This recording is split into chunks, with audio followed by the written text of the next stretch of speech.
Nos falta por comentar un aspecto clínico del Hodgkin. Lo vamos a hacer juntando preguntas de clínica del Hodgkin con preguntas de linfomas no Hodgkin, puesto que veremos mejor las diferencias que podrían existir entre ciertas variedades de tumores. Evidentemente, un linfoma es una neoplasia linfoide que surge en órganos distintos de la médula, fundamentalmente ganglios, y por eso las adenopatías o la esplenomegalia son manifestaciones comunes a cualquier linfoma, sea Hodgkin o sea no Hodgkiniano. Pero quizá convenga advertir en estas diferencias entre el Hodgkin y otros linfomas que el origen del Hodgkin suelen ser estructuras linfáticas supradiafragmáticas y que además el Hodgkin es el único linfoma que se extiende siguiendo, digamos, un orden anatómico bastante riguroso. De manera que si el linfoma ha empezado, pongamos por caso, en adenopatías del cuello, debe afectarse antes las adenopatías torácicas que las abdominales. Por eso es frecuente o relativamente frecuente encontrar pacientes con linfoma de Hodgkin localizado en situación supradiafragmática. Mientras que los linfomas no Hodgkin a veces tienen un origen infradiafragmático. Lo que quiero decir es que si en el MIR me pusiesen un caso clínico de un linfoma o de un paciente con adenopatías de localización exclusivamente infradiafragmática, eso habría que contemplar que es un linfoma no Hodgkin hasta que se demuestre lo contrario. Otra de las diferencias podría ser, por ejemplo, los momentos de la vida en la que se acumulan más pacientes, como podemos comentar en el esquema de esta pregunta 39. Resulta que el Hodgkin tiene dos momentos de la vida donde se acumulan los pacientes y serían alrededor de los 20 años y alrededor de los 60. El primero, alrededor de los 20 años, fundamentalmente en forma de esclerosis nodular. El segundo, fundamentalmente en forma de celularidad mixta. Conviene advertir también que la esclerosis nodular con frecuencia tiene participación mediastínica. Luego, por eso entonces, un paciente que tenga adenopatías mediastínicas es altamente sospechoso de que tenga un linfoma de Hodgkin.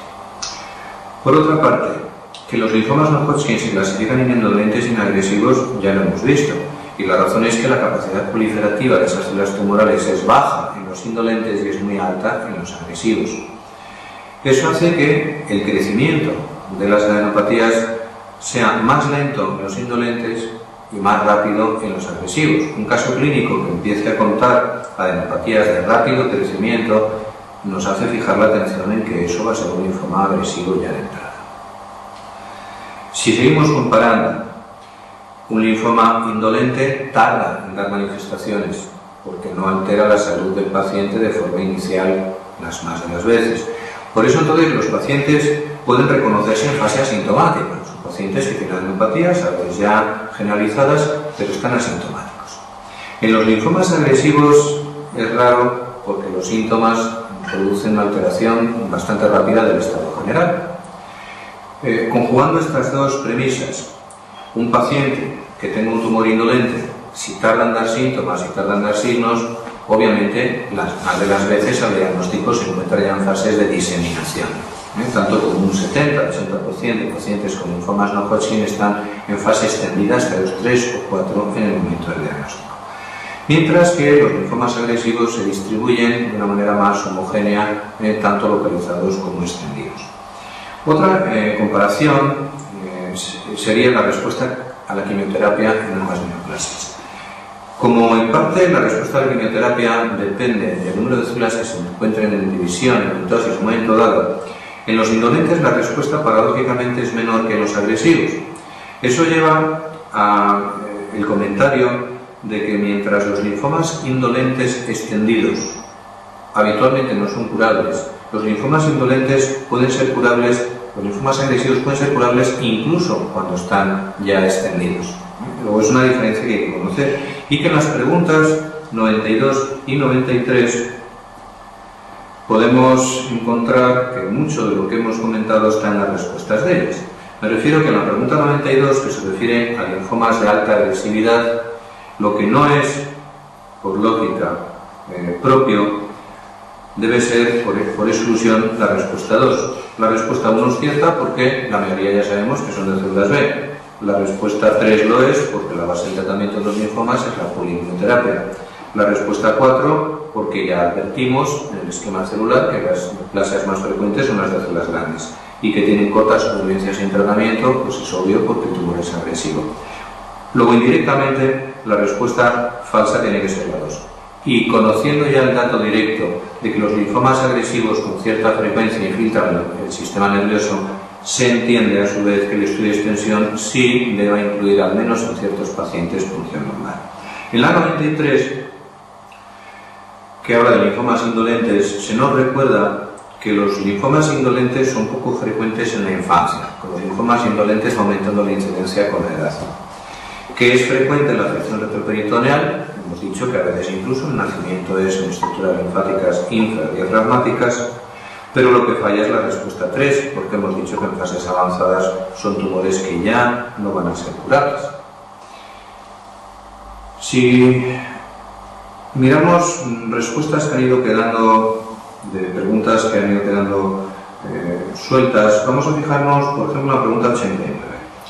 La pregunta 89, lo mismo que la pregunta 95, recuerda que hay linfomas que están relacionados con agentes microbiológicos, tanto virus como bacterias. Con virus, el más importante es el virus de Steinbach. El virus de Steinbach está relacionado con linfomas de inmunodeprimidos, con linfomas de post-trasplantados, con linfomas en el SIDA, con linfomas de ciertas localizaciones geográficas como es el Burkitt. Básicamente se trata de linfomas de células B, puesto que esa es la célula diana del virus de Steinbach. Eso ha de entender que la respuesta de la pregunta 89 sea la respuesta 3, linfoma T del adulto. La leucemia o linfoma T del adulto es una neoplasia relacionada con otro virus, pero no con este, con el retrovirus HTLV1. Se entiende que el linfoma de Burkitt, pregunta 91, al ser una neoplasia de células B, la respuesta falsa de esa pregunta será la número 2. Y con respecto a bacterias que pueden originar neoplasias linfoides, quizá la más importante la tenéis en esa pregunta 95, los linfomas gástricos tipo MALT y su asociación con el Helicobacter pylori, ¿verdad? Bien, la pregunta 94 nos quiere recordar lo que es un síndrome de Richter. Un síndrome de Richter es la transformación de la leucemia linfática crónica en un linfoma de células grandes. Es una transformación infrecuente pero típica de esa enfermedad. Luego la respuesta de esa pregunta 94 sería la número 3.